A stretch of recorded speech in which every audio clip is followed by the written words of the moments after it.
ಕರ್ನಾಟಕ ಭಾಗದ ಹಿರಿಯ ಕಾಂಗ್ರೆಸ್ ನಾಯಕರು, ಶಾಸಕರು, ಜನಸ್ಪಂದನೆಯ ನಾಯಕರಾದ ಎಚ್.ಕೆ. ಪಾಟೀಲ್ ಇವರಿಗೆ ಸಿಎಂ ಡಿ.ಕೆ. ಶಿವಕುಮಾರ್ ಇವರ ಸಂಪುಟದಲ್ಲಿ ಸಚಿವ ಸ್ಥಾನ ದೊರೆಯಲಿ ಎಂದು ಕಾಂಗ್ರೆಸ್ ಪಕ್ಷದ ಕಾರ್ಯಕರ್ತರು, ಅಭಿಮಾನಿಗಳು ದೇವರ ಮೊರೆ ಹೋಗಿದ್ದಾರೆ. ಕಳೆದ ಮಂಗಳವಾರ ಗದಗ ಜಿಲ್ಲೆಯ ಶಿರಹಟ್ಟಿ ತಾಲೂಕಿನ ಶ್ರೀಮಂತಗಡದ ಗುಡ್ಡದ ಮೇಲೆ ನೆಲೆಸಿರುವ ಆರಾಧ್ಯ ದೇವತೆ ಶ್ರೀ ಹೊಳಲಮ್ಮ ದೇವಿಗೆ ಎಚ್.ಕೆ. ಪಾಟೀಲ್ ಇವರ ಅಭಿಮಾನಿ ಬಳಗದ ವತಿಯಿಂದ ವಿಶೇಷ ಪೂಜೆಯನ್ನು ಸಲ್ಲಿಸುವ ಮೂಲಕ 125 ತೆಂಗಿನಕಾಯಿ ಒಡೆದು ತಮ್ಮ ಹರಕೆಯ ಭಕ್ತಿಯನ್ನು ಪ್ರದರ್ಶಿಸಿದರು. ಈ ವೇಳೆ ಗುರುನಾಥ ದಾನಪ್ಪನವರ ಇವರು ಮಾಧ್ಯಮಗಳೊಂದಿಗೆ ಮಾತನಾಡಿದರು.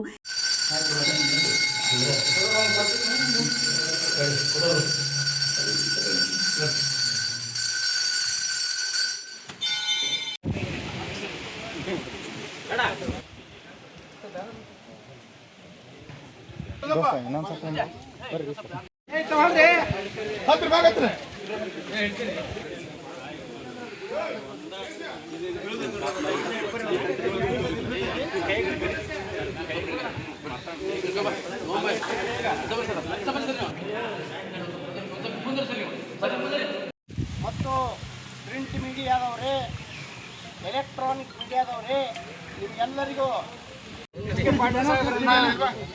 ಮೊದಲನೇ ಹಂತದಲ್ಲಿ ಸಚಿವರನ್ನಾಗಿ ಅವ್ರನ್ನ ನೇಮಕ ಮಾಡಬೇಕಾಗಿತ್ತು.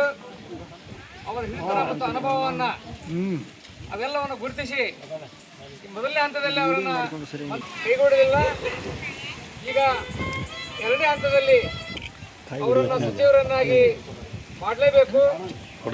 ಅವರನ್ನ ಸಚಿವರನ್ನಾಗಿ ಮಾಡಿದರೆ ಆ ಸಚಿವ ಸಂಪುಟಕ್ಕೆ ಒಂದು ಅರ್ಥ ಬರ್ತದೆ ಅಂತಕ್ಕಂಥ ಮಾತನ್ನ ಹೇಳ್ತಾ ಇವತ್ತು ಅವರ ಸಚಿವರಾಗಲಿ ಅಂತ ಹೇಳಿ ತಾಯಿ ಹೊಳಲಮ್ಮ ದೇವಿ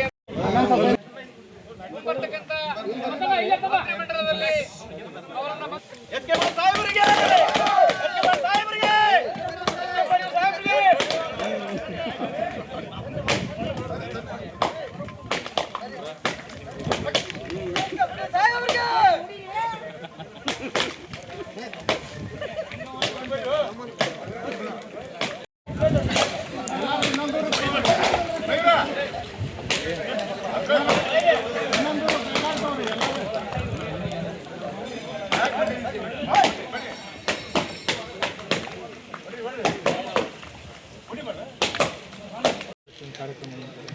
ಇವತ್ತಿನ ದಿವಸ ನಾವು ಇಡೀ ಶಿರಹಟ್ಟಿ ವಿಧಾನಸಭಾ ಕ್ಷೇತ್ರದಲ್ಲಿರ್ತಕ್ಕಂಥ ಕಾಂಗ್ರೆಸ್ ಪಕ್ಷದ ಮುಖಂಡರು ಹಾಗೂ ಕಾರ್ಯಕರ್ತರ ಒಂದು ಅಭಿಮಾನದಿಂದ ಮಾನ್ಯ ಎಚ್.ಕೆ. ಪಾಟೀಲ್ ಸಾಹೇಬರು ಕರ್ನಾಟಕ ರಾಜ್ಯದಲ್ಲಿ ತಮಗೆಲ್ಲ ತಿಳಿದ ಹಾಗೆ ಎರಡನೇ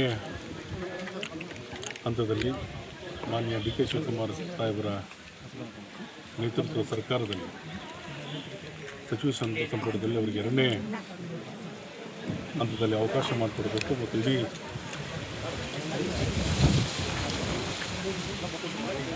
ಇರುವಂಥ ಅನೇಕ ಏನು ನಾವು ನಾಯಕರು ನೋಡ್ತೀವಿ, ಪಕ್ಷದ ಕಾಂಗ್ರೆಸ್ ಪಕ್ಷದಲ್ಲಿರ್ತಕ್ಕಂಥ ನಾಯಕರಲ್ಲಿ ಒಂದು ಅತ್ಯುತ್ತಮವಾದಂಥ ನಾಯಕರು ಹಾಗೂ ಇಡೀ ರಾಜ್ಯ ಹಾಗೂ ವಿಶೇಷವಾಗಿ ಉತ್ತರ ಕರ್ನಾಟಕವನ್ನು ಭವಿಷ್ಯದ ದಿನಗಳಲ್ಲಿ ಪಕ್ಷ ಇರ್ಬೋದು ಹಾಗೂ ಅಭಿವೃದ್ಧಿಯ ದಿಶೆಯಲ್ಲಿ ಒಂದು ಒಳ್ಳೆಯ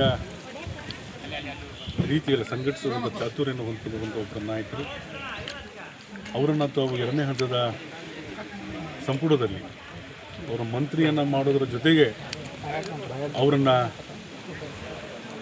ಈ ರಾಜ್ಯದ ಉಪಮುಖ್ಯಮಂತ್ರಿಗಳನ್ನಾಗಿ ತಾವು ಆಯ್ಕೆಯನ್ನು ಮಾಡಬೇಕು. ವರದಿ ಚಂದ್ರಶೇಖರ್ ಸೋಮಣ್ಣವರ್.